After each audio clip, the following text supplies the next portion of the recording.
Baik, si terlapor ini, ya inisial S, melakukan live di media sosial yang kemudian itu mengarah kepada fitnah terhadap klien kami.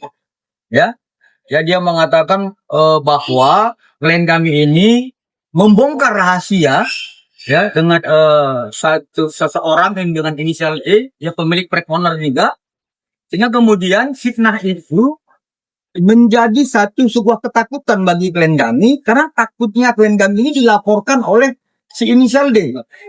Lalu kemudian klien kami ini memposting kembali beberapa percakapan yang sebenarnya. Jadi postingan-postingan yang dilaporkan oleh si pelapor itu adalah bentuk perlindungan diri, ya, menyampaikan kejadian fakta yang sebenarnya, ya, karena kami ketakutan kalau nanti dilaporkan oleh inisial D akibat banyak informasi ya. Ya. Agak serem sih. Maksudnya isi live-nya agak ngeri. Jadi takutnya hubungan jadi nggak baik. Sisa hubungan yang lain. Jadi di chat itu aku menjelaskan inilah kejadian yang sebenarnya. Sama menambahkan izin tadi dari rekan Action Bang Piring. Ini secara tegas ya bahwa tadi peristiwa yang dimana memang klien kami ini memposting atau dalam hal pembelaan diri tadi, selain daripada itu yang harus perlu diingat adalah bahwa klien kami ini memiliki itikat baik. Apa itikat baiknya? Kita mengingatkan kepada saudari S untuk agar tidak melakukan fitnah tadi, agar dia itu tidak melakukan suatu tindakan yang diduga akan menjadi akan berdampak hukum nih kepada si saudari S ini. Dan juga niat baik kita memberitahukan kepada saudari D agar mengetahui fakta sebenarnya bahwa di percakapan itu tidak pernah namanya klien kami ini memberikan informasi apapun. Jadi kan terkesan bahwa saudari S ini ingin membentur-benturkan lah antara si saudari D ini dengan klien kami, gitu aja sebenarnya. Ini lawannya Doktif ya teman-teman. Ya, jadi dengan laporan yang sudah kita buat, sementara penyidik ya mempertandakan dengan pasal 67 ya Undang-Undang 27 tahun 2022 dan pasal 48 junto 32 Undang-Undang nomor 1 tahun 2004. Soal ancaman hukumannya itu bervariasi ya.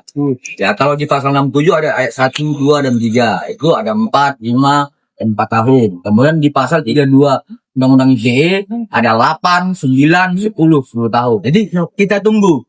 Nanti dalam gelar perkara penyidik akan menentukan ya dikenakan dalam pasal berapa dan ayat berapa dan undang yang mana, seperti itu ya. Kasal masih belum.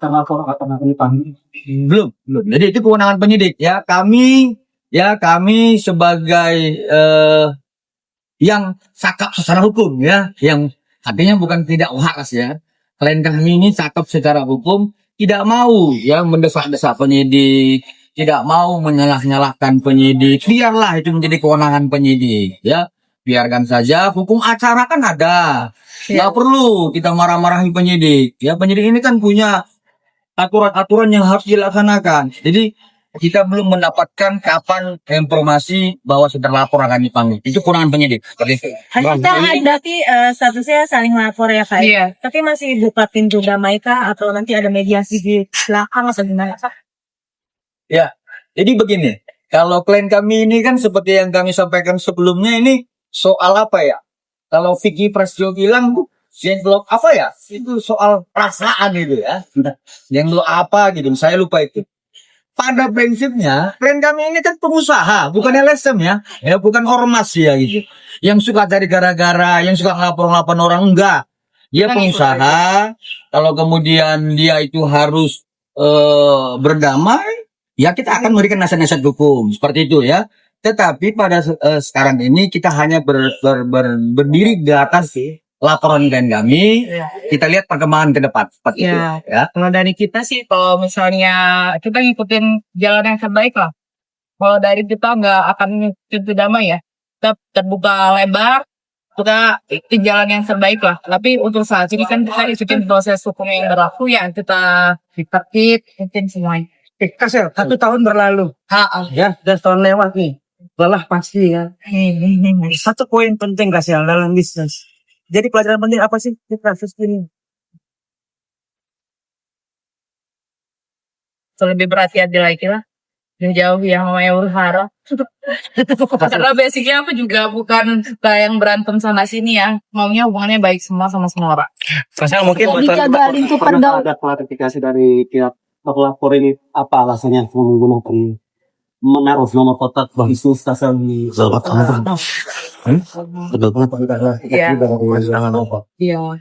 Ya udah gitu aja. Kasel mungkin terkait laporan induktif terhadap Kasel mungkin sudah sejauh mana sih mungkin atau mungkin ada panggilan untuk lagi. Kalau itu begini ya, terhadap laporan si Samira ya, selain kami sudah dipanggil, pertama karena pada saat rujukan kami dalam sakit, kami menyampaikan ya kepada penyidik untuk ditunda.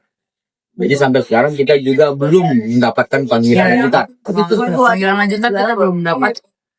Oke? Ada pesan nggak Kasel untuk S.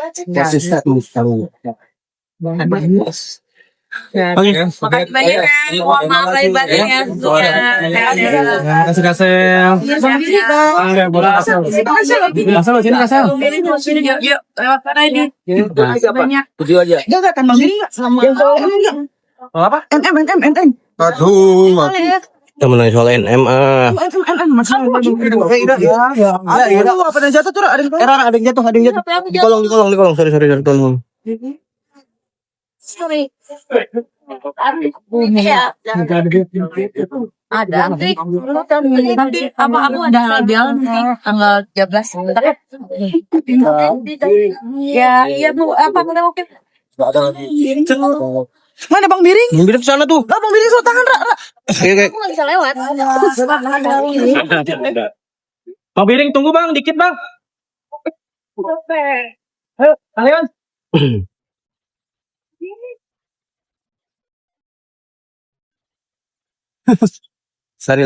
Lari.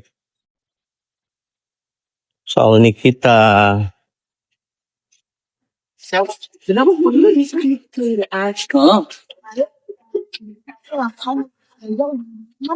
Bukan dulu.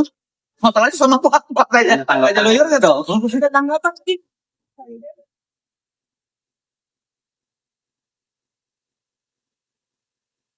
Mengerti biar beliau ngomong deh. Pada prinsipnya kalau kami akan memberikan perintah kalau sudah ada hal-hal berbau hilang, laporan dan sebagainya ini kan saya kemarin kayak illegal access misalnya gitu. Illegal access. Yang dilaporkan bukan kami.